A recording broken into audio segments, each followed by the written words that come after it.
Good morning. Hey, listen, this week it is especially a good morning to all of you out there. I had to, a couple years ago, I had to call a funeral home to look at making some arrangements for someone. The lady said, "Well, are you the deceased person?"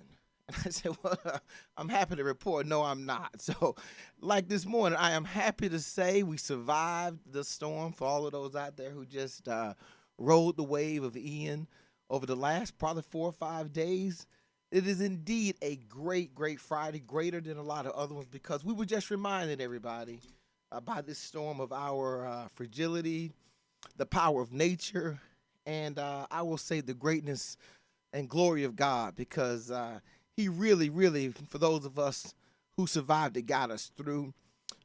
We did not hear. I'm sitting in Tampa. I don't know where you are. I know we broadcast around the world, but uh, we were right in the middle of that storm, and it was very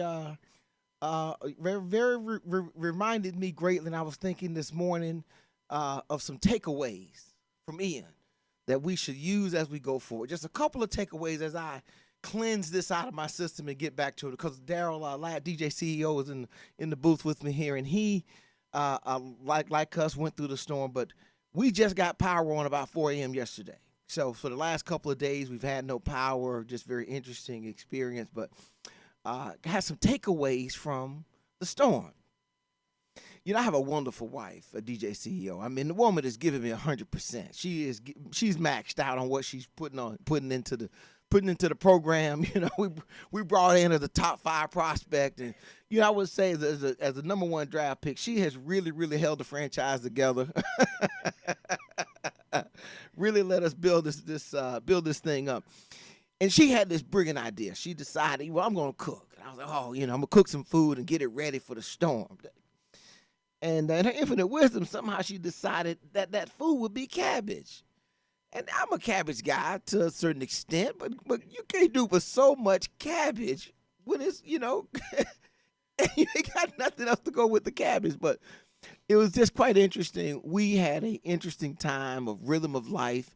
I would say one of the things, DJ CEO, first takeaway from Ian Storm, rest is not overrated. Because when you don't have power, it gets dark really early, and there ain't a lot you can do in the dark. We tried to play cards. The cards would fall. We'd lose one. We couldn't see one. We went to walk the dog. It was just too dark, and the bats thought that you were, something to play with outside. So you went to bed. We went to bed really early. I'd never go to bed, 9 o'clock, 9:30, that kind of stuff. But I was waking up in the morning, so refreshed. Because even when you woke up at night, it was too dark to move. You couldn't do your usual rumbling around. So I wake up, and my usual wake up. All I could do is roll over and go back to sleep, because you get up and rumble around, go look at the dog, go look out the window, walk out front, maybe get my butt back in the bed. So takeaway 1, rest is not overrated. We need to get more rest. The other takeaway I would say is we need to be better prepared. Now, I have hurricane boards. We put those babies up, and we keep at least 3 cases of water stock. That was good to go. We iced up the boxes, because I was telling my wife, I said, back in the old days, and Pete knows about this, you didn't have a refrigerator. You had an ice box. And you put the ice in the top of the box, and it kept the box cold, right? So I said, let's get some ice bags. Sure enough, the ice bags worked. We didn't lose any food, and our power was out since Wednesday midday. Came back on yesterday. And Claire, that's people, but that's an old school remedy. And I'm looking at all these TV reports, and they mention about putting solid water into the refrigerator, frozen water, and how it makes a difference. And a lot of the old timers, I remember my great grandmother, they would wait on the iceman to come around to bring blocks of ice, and we'd have to chip it with an ice pick, of course, because it was something about that type of particular water was better than ice cubes for certain things. So and you guy get the 2 handles or whatever with the ice block.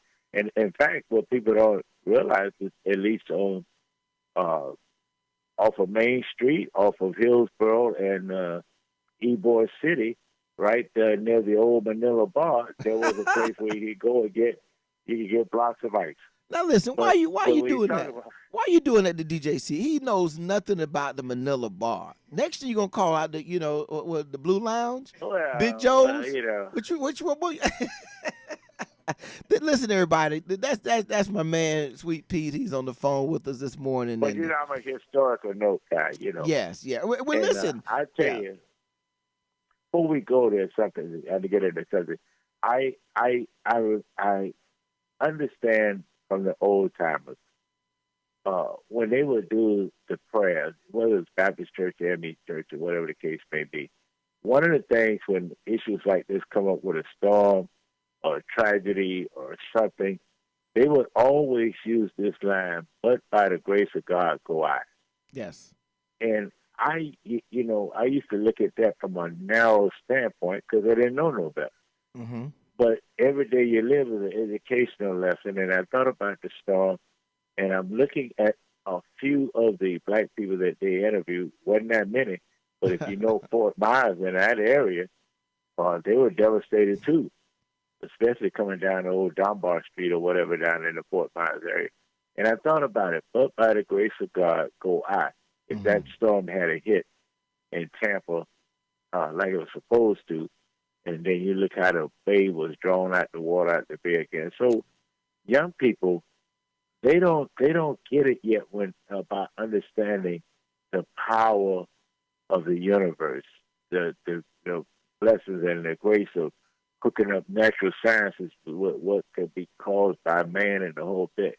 They still think you can take iodine salt and go up there in the clouds and drop it, and then that'll make the rain go. Yeah. But, Yeah. My last takeaway is gonna be is this as it pertains to surviving something of this nature is it is imperative that you have a plan and then you act on the plan.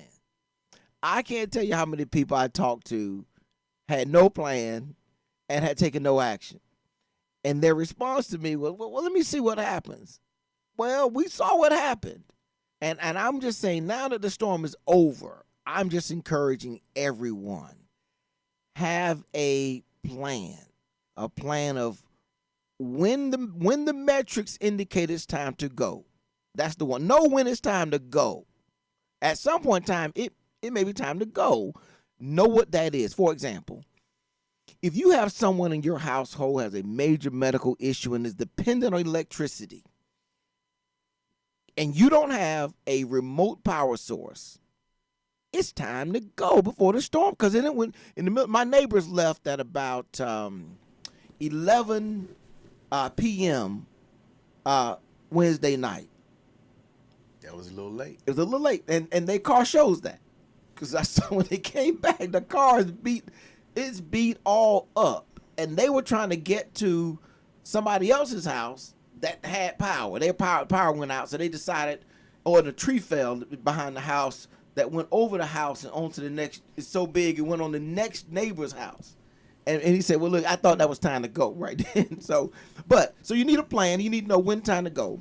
You need to know where you're gonna go, right? Okay, and if you're gonna stay, you need to strategize for a couple of things. One, if there's water, what are you gonna do? I got a hint for you folks. If you live on the first floor and there's water coming in your house, there's really not a lot you can do. I mean, you think that couch sits up high. It's not that high once you got 2 feet of water in your house. It's not you're in the water. That's one. Knee deep. You're in the water. Know what you're going to eat, how you're going to get by. Just have some plans, and I would say this is the time now. The storm is gone to go back over. Okay, I was amazed at the number of people that really didn't harden up their properties and things of that nature. Some got through okay, some got through a little bit, but those are 3 takeaways. I've committed myself in 2022 to learn from life, and I just learned some more stuff. to reanalyze things, and let me say this last storm I went through it by myself. Mm-hmm. My wife and the kids were in Washington D.C., so it was just me and a couple guys at the house. We roughed it out. Different animal when your wife is there, because she's checking all the boxes. She's going down the checklist. She's setting up the rations. Like she was saying, look, we're going to schedule opening the refrigerator. So when it opens, you need to grab as much as you're going to grab. You hear me, Pete? She said, when we open the refrigerator, you be ready to go now, because we're not opening the refrigerator again for another 4 hours. So you got to open the refrigerator, grab what you're going to grab, and shut it real quick. So, well, here's what your partners, generally women partners, they have, when you talk about plans, and this is with everything in life, because as your daughters get older and then they get out on their own and they get families or some up in their careers and all, they will say, hey, I have 3 plans: the main plan, the backup plan, and an emergency plan. And you got to have action checkpoints on all 3 of them. And I used to see, I used to question. I said, okay, I heard that from the old timers and stuff. What's the difference between a backup plan and an emergency plan? And in soul language, the emergency plan is by any means necessary. In soul language, the backup plan is, okay, hit, miss, whatever. But an emergency plan is by any means necessary. And if that means borderline of this and that against the rules or whatever the case may be, you do what you got to do.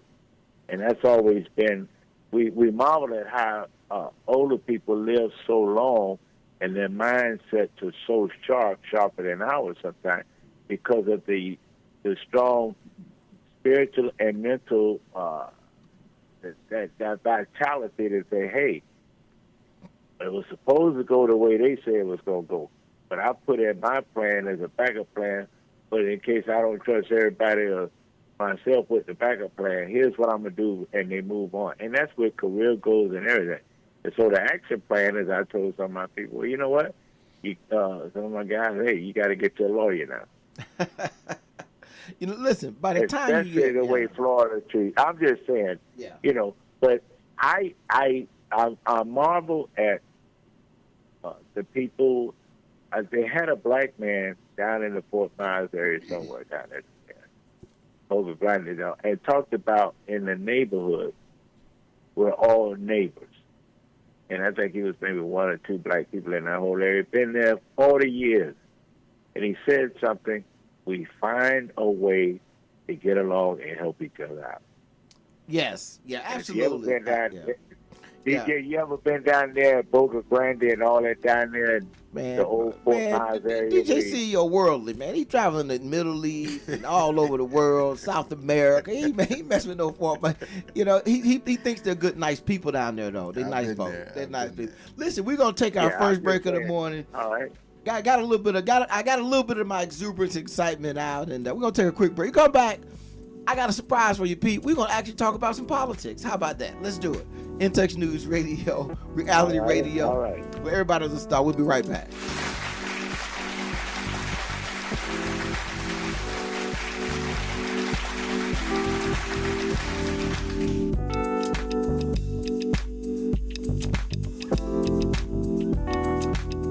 You're listening to Tampa Bay Tammy. Your girlfriend. On In Touch Radio. In Touch Radio. Hi, this is Angela Birdsong, and I'm running to be your next Hillsborough County Commissioner in District 2. And I want to encourage you to vote by mail. You can do that by contacting your supervisor of elections in your county. Voter suppression is real, and we have to be prepared to vote and get your family members registered. Do it today. Call me if you have a question. 813-476-4837. Who doesn't love being number one?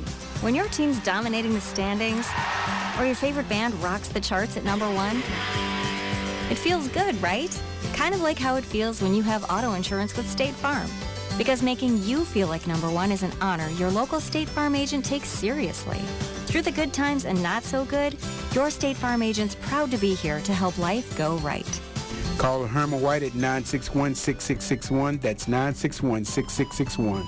Hey, this is Agent Wright, better known as Mr. Clean. You looking for some great barbecue? Come see them two brothers in the grill, located at 423 Virginia Street, Charleston, West Virginia. We got ribs, chicken, pulled pork, brisket, collard greens, mac and cheese, baby. Come get some and get you a nice, smooth cigar. 304-550-4431. That is 304-550-4431. Come get some, baby. The Rib Man, mama, the Rib Man.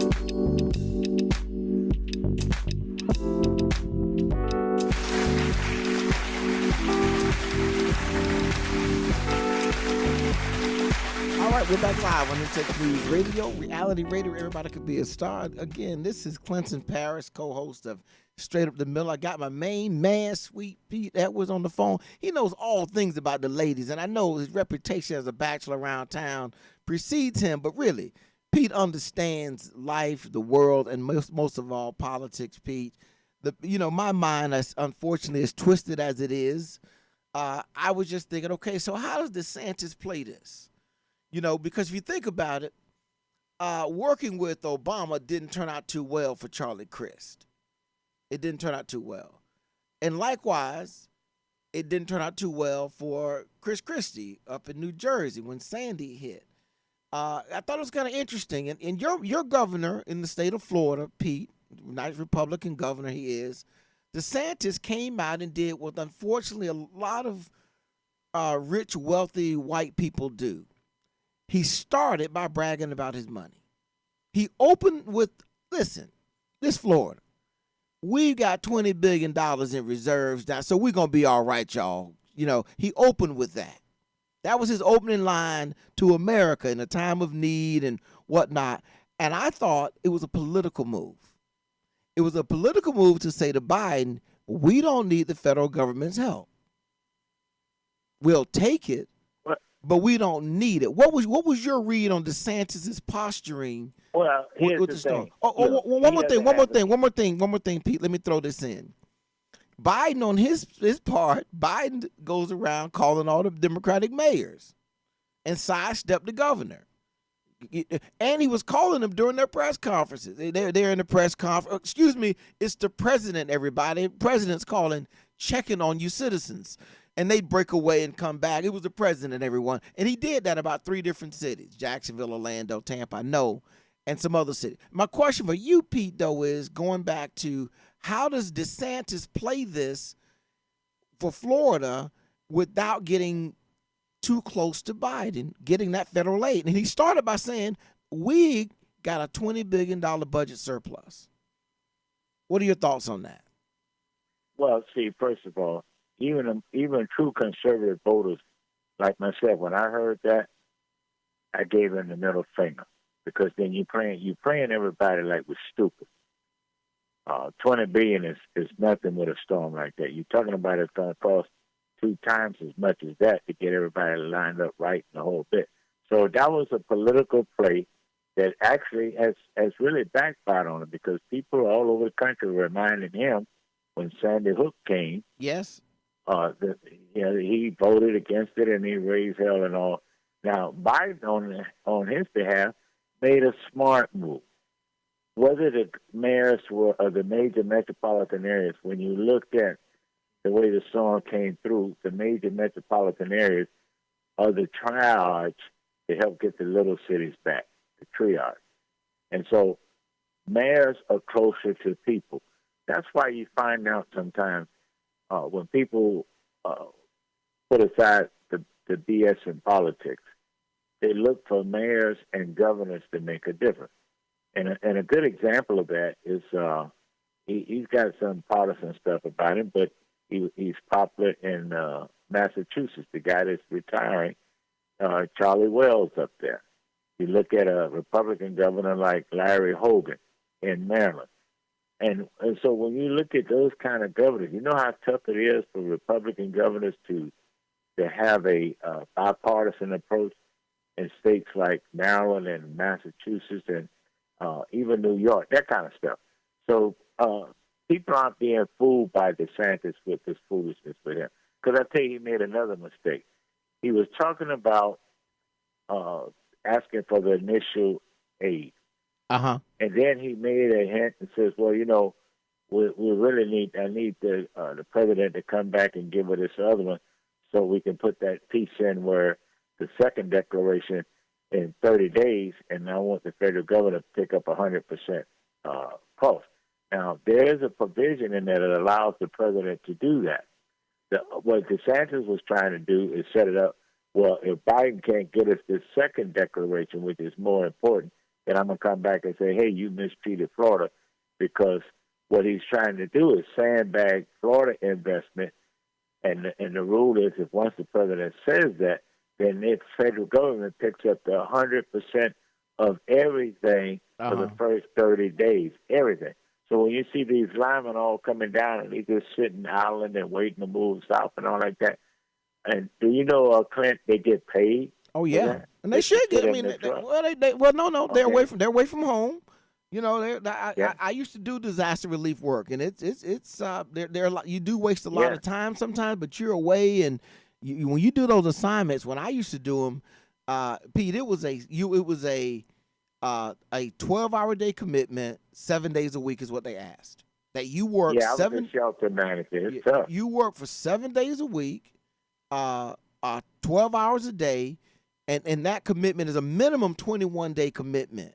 That before you would get a day off or a day break or whatnot. Now, within that, we will, you figure out a way to extend your lunch a little bit or whatnot. They inclement weather, maybe you shut it down a little, but it's a grind. Back then I didn't have a weight problem, because you worked your butt off. So I get that piece, and just watching it how they're playing this though, it's just going to be very interesting because.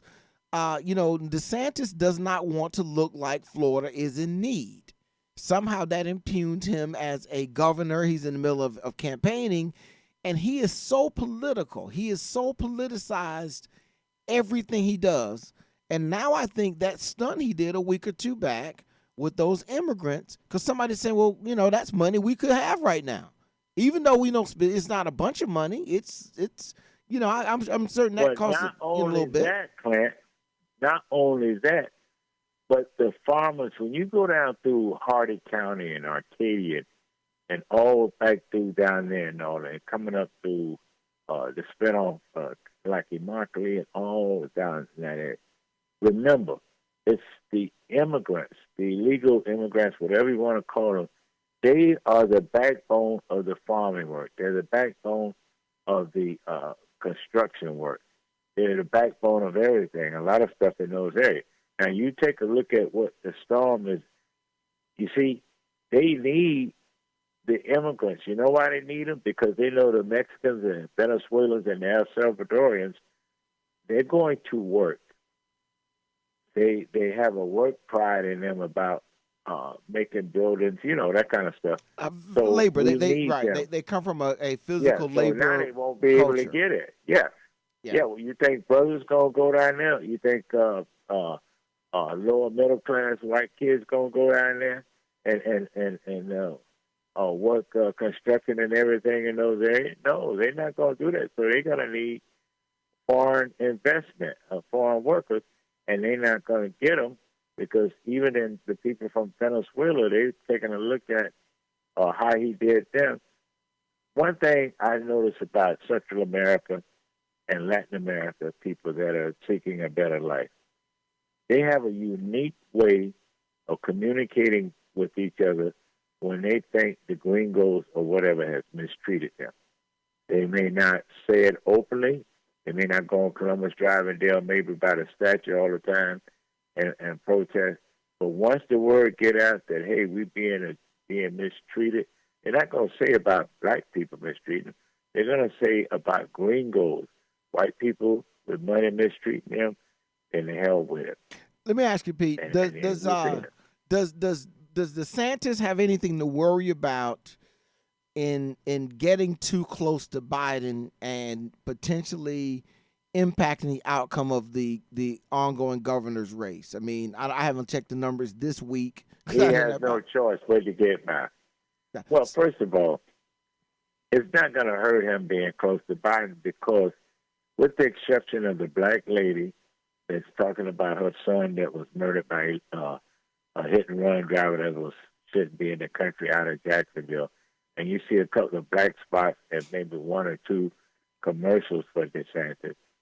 He knows that the people that should vote aren't going to vote.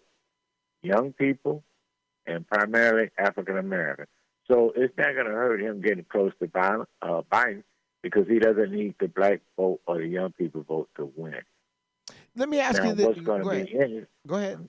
What's going to be interesting with the election in less than 5 weeks now, the impact of the storm, how they're going to play out with getting people to vote since they were so against mail-in voting and all, even though Florida is one of the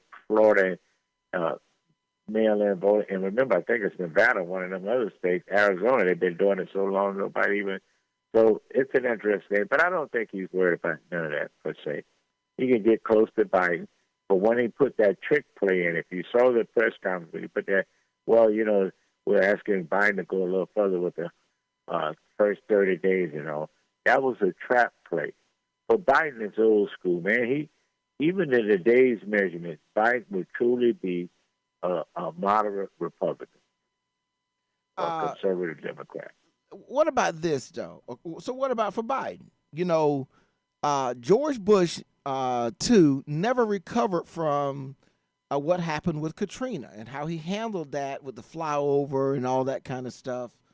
What are your thoughts along that? What's the pitfall for Biden, though, on his handling of the situation? You know, if Biden, I was going to say this. If I'm Biden and I take the position, hey, Florida, you guys figure it out. You vote purple anyway, and you're going to go for the Republicans. I'm going to let the Republicans take care of y'all. Would there be some fallout to that on Biden? If he took that position, but he's an old school guy. He's not gonna take that, and he didn't. And he was smart enough to say, you know, he came back and said, "Oh yeah, we're gonna give. We got this many people." So Pete, we got it. We're coming up on our second break here, Pete. But I'm gonna say this though, you know, as a man of your social skills and nightlife talents, you know it's a big difference between a man talking and a man's actions. And so he may have said that, you know, in the heat of the moment to get what he's trying to get, but his actions may not deliver on that. I'm going to let that marinate for a little bit, Pete, because he said what he had to say. Now, whether he's going to do it is something else, or how he makes DeSantis go about forcing his hand. If we take the position, which I felt a long way, the Democratic Party is washing its hands of Florida. It's basically saying, Republicans, y'all can have it. And if he takes that position, and here's why I say that. Look at your political ads on TV. The money's not there on the Democratic side. Very few national ads in the state of Florida. National Democratic Party, not coming in Florida, dumping a lot of money in just yet. You know, Did you expect it to be? Yeah, I did. I'm going to tell you why. Because it came in for Gillum. His whole campaign was almost financed from out-of-state money coming in on the Democratic side nationally to boost his campaign because he showed he could make some momentum. But if I'm the Democratic Party, and I've taken the position that, you know what, Florida, you got 2 Republican senators, Republican governor, y'all can have it. DeSantis might be in for a bigger fight to get that money. I'm going to let that marinate for a little bit, Pete. DJ CEO is telling us we got to take our second break. We're going to do that, come right back, and then we're going to get into some more stuff. How about let's talk about this new Supreme Court Justice, Katanya Jackson.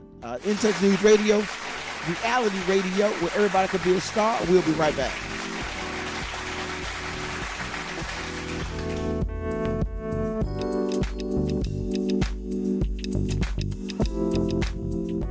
Williams Funeral Home, providing the highest quality, professional, and caring service for your family. Call Jeffrey Rhodes at 813-253-3419. That's 813-253-3419. Or visit him at 301 North Howard Avenue, Tampa, Florida.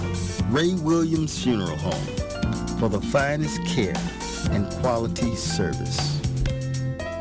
You've been injured, you deserve help from an attorney that knows how to handle your injury claim. This is Attorney Clinton Paris from the Law Office of Clinton Paris. For over a decade, I worked for insurance companies, and now I use that knowledge and experience to help people that have been injured. For a free consultation, call me, Attorney Clinton Paris, at 813-413-7924. That's 813-413-7924, or at parislawoffice.com. At the Law Office of Clinton Paris, we take the pain out of being hurt. Offices, Riverview.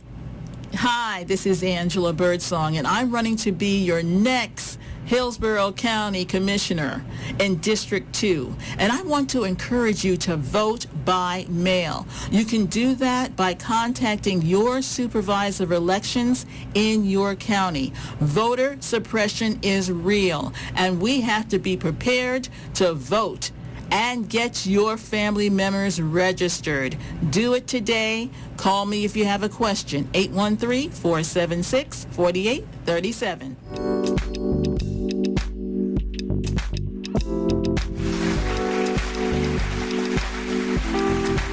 All right, we're back live on Touch News Radio, reality radio. Everybody could be a star again. My name is Clinton Paris, co-host of Straight Up the Middle.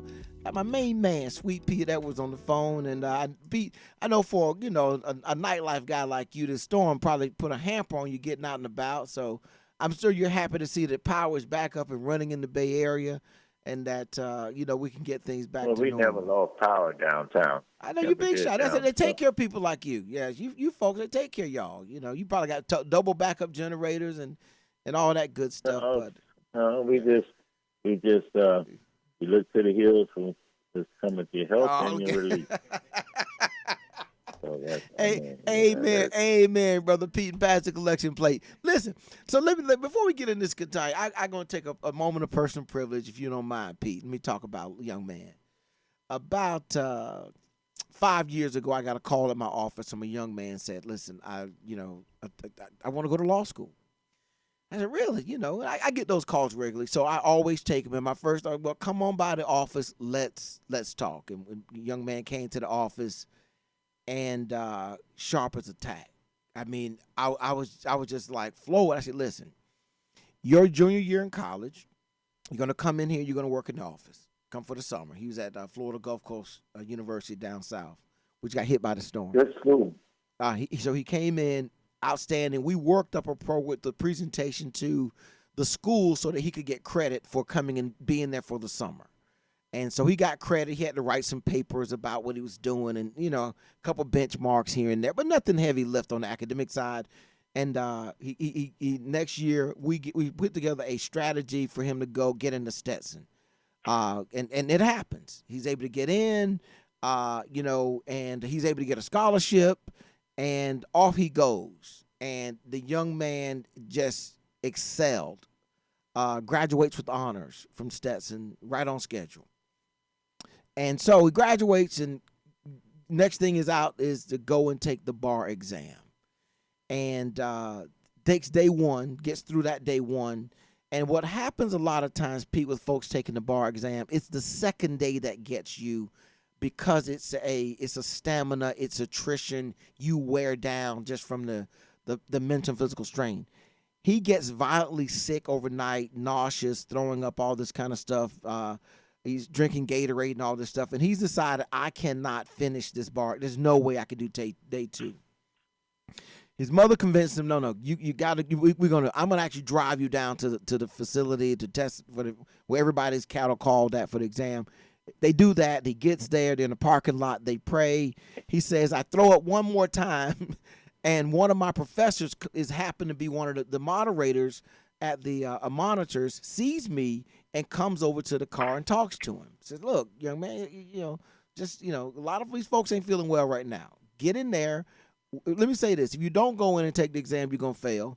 So the only way you have a chance of passing is to go in and do it. Well, he does. He gets through the exam, comes outside, almost collapses. Mother takes him home, trying to get him back on, rehydrated and whatnot. And we got word last week on the bar exam results coming out. Top 10%. Excelled at the bar exam. And so we immediately get on the phone and say, look, we have to set up your swearing in immediately because he graduated so high in his class with honors and distinction. He had some fancy pants law firm down in Fort Myers paying him 6 figures to start out. And they want him sworn in. Well, local judge Mary S. Scriven. Said, bring him up to my courthouse. He had interned for her when he was in law school. We get there, and it's just a wonderful thing, you know. And her courtroom. Let me say this: it's very dark. Meaning the bailiff is black, the law clerks are black, you know, and she black too. So it's a very dark courtroom when you go, and it sets people are thrown off a little when you walk in there because it's not very often you see that much darkness at the federal courthouse, and I think she's federal administrator also of the courtroom. But anyway, we go there, the families. He's invited his whole family. She's waived the rules for cameras and all that stuff, and I mean, Pete, you would have been so proud. The room is packed with his, you know, family members and friends and so on. And she comes in, and he has to enter the well. And Pete, you've been in court a lot. You federal courthouse, but most people haven't been there. But when that bailiff walks around that corner and says, "Hear ye, hear ye," the Honorable Mary S. Scriven will now come to the bench, and court is in session. All stand and draw near, and you shall be heard. God bless America and this honorable. Listen, it's just. If you've never been there, Pete, it's powerful. It's powerful. Listen, it's powerful. You know, I've been there. Yeah, you have, and so I know that a lot of people haven't heard that. And this brother comes out. I don't know his name. He's big brother. He walks out there, man, and he just fills that whole room up with that big booming voice. And she wheels around that corner. I put my camera on the people in the crowd because I want to see their faces when they saw this, because I know what it did to me when I saw it the first. I was like, whoa. And little Cameron, little young fella sitting up front there waiting to be sworn in. Oh, it was a beautiful moment. The highlight was this. The highlight of the day was this. She said, whatever you do as a lawyer, when you ask all the questions about what you should do, I want you to finish with this question. Would my mother approve of what I'm doing? She said, whenever you finish all the case analysis, all your scrutinizing, would my mother approve of what I'm doing? Then you go forward. Oh, listen, everybody in the room was crying, and it was just a beautiful moment. But I thought about that because that investiture was just a beautiful thing and personal because of my involvement with the young man getting into the law, Pete. But we had Katanya Jackson. Well, you told him the right thing. I've seen the old school lawyers yelling on them and say, hey, come to my office. See, what we got to teach our young people, whether they got a law degree or college degree or not, they need to be inspired to expose themselves to those kind of settings. Yes. Go in the courtroom and sit down. I knew a Spanish guy, probably when you was with the state attorney, they had an old Cuban guy from West Tampa. Did not miss a trial. He was real short, old school guy, with big glasses, would come in the courtroom, and he was like an informal juror picker. But, you know, we have to look at that. And let me give you a bit of history about this. The guy that finished, he finished from where? Florida Gulf Coast, right? Yeah. Okay. He's a hatter. He's a hatter now, though. Right. But a lot of people don't know that the key guy that set up Florida Gulf Coast and really got it going on the way and all like that, the president for a period of time was a black man. Really? I didn't know that. Yeah. And then I give you another historical note because I tell kids all the time, don't look, you're going to have the normal obstacles, but don't get it twisted that you can't succeed through all of that. Right. Pasco Hernando County. Do you know Pasco Hernando County, like HCC, but in Pasco Hernando, they had two back-to-back distinguished black presidents of that community college. And one of them was so popular, the one that had been there for a long time.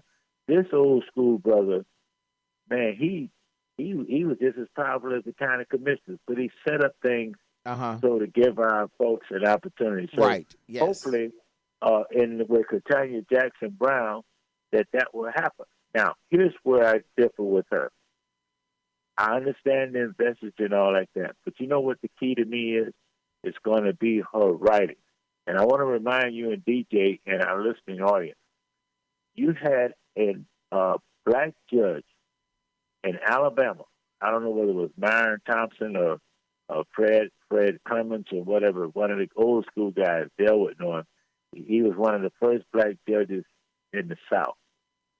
And he looked at her writings and how she favored big business and all like that. And he came out and was against her and was in favor of the other lady who people thought would be more big business-minded, Michelle Childs. And I tell you what, if Clarence Thomas passes on and the Republican president gets in office, she will be the next black opponent to the Supreme Court. So I'm looking at Catania, and you look at some of her past rulings and stuff. I think in some cases she's going to disappoint the, quote, civil rights groups of America, because I think she's a rule of law type of judge. I think on some things she may split the difference, but I applaud her for the investors and all. But the bottom line is what's in the pudding. Yeah, it's going to be right. You're a lawyer. So let's map out how the rulings work. Because first of all, right now there's a super conservative majority, meaning they can do what they want to do. Right. Pretty much right. They can do what they want to do.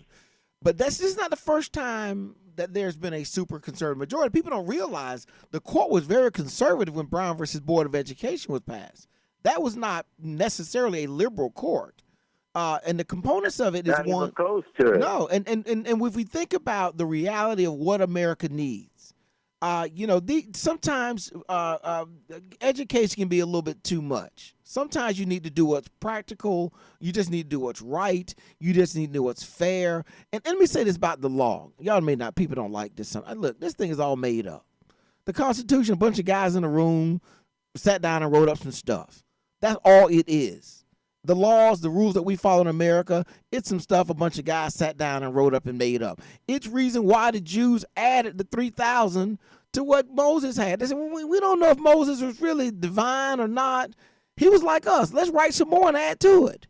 So I'm just saying that to say that, as we look at what these people are doing, they're just people. And then they wrap themselves around these kind of mechanisms that give them to some kind of lofty nobleness that really is a fiction. Now, here's where she can be very powerful, is in her dissents.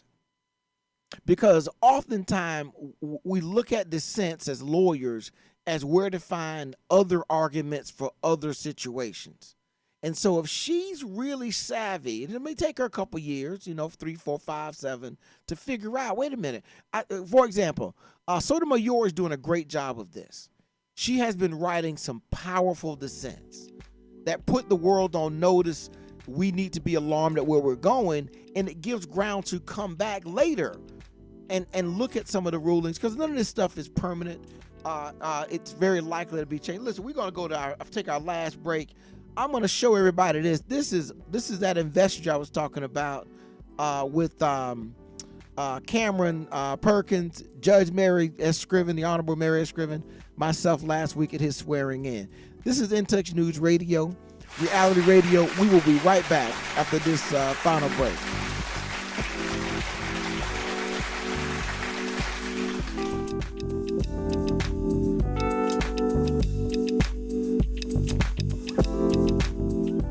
Been injured, you deserve help from an attorney that knows how to handle your injury claim. This is Attorney Clinton Paris from the Law Office of Clinton Paris. For over a decade, I worked for insurance companies, and now I use that knowledge and experience to help people that have been injured. For a free consultation, call me, Attorney Clinton Paris, at 813-413-7924. That's 813-413-7924, or at parislawoffice.com. At the Law Office of Clinton Paris, we take the pain out of being hurt. Offices, Riverview.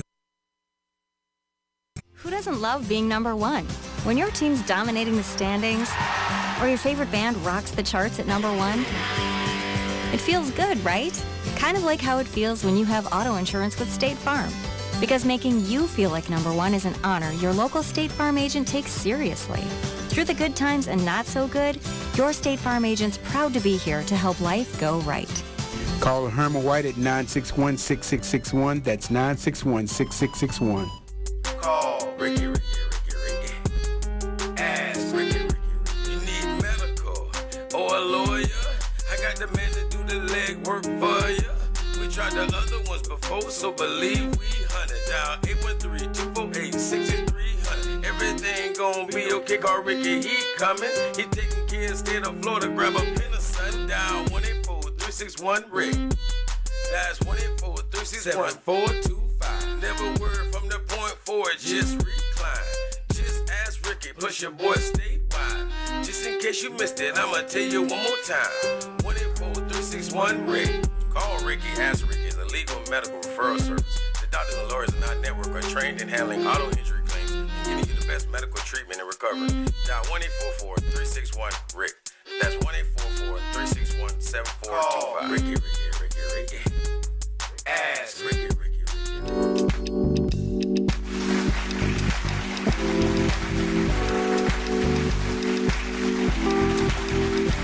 All right, we're back live on In Touch News Radio, Reality Radio, as happens every Saturday, Pete, when we get on this thing at 10 a.m. We look up and we're at the end of the show already.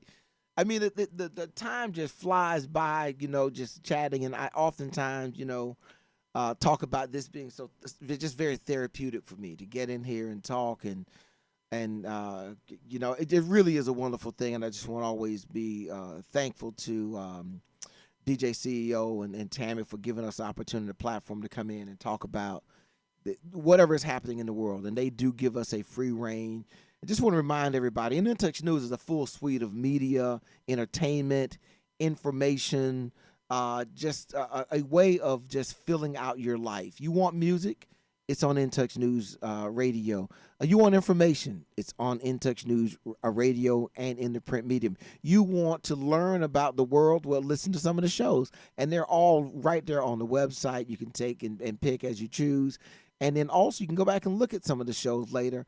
There's also a Facebook option to video and watch some of the stuff if and see what kind of face I have that's built for radio. And also, there is the YouTube side of it. You can go back and look at old shows and things. I just say that this is a great medium for connectivity within the African American community, and not just here, around the country. Please be thoughtful about your local media, and the role that they play is so essential to informing our people. It's unfiltered. Nobody dictates what we cover, what we do, how we do it.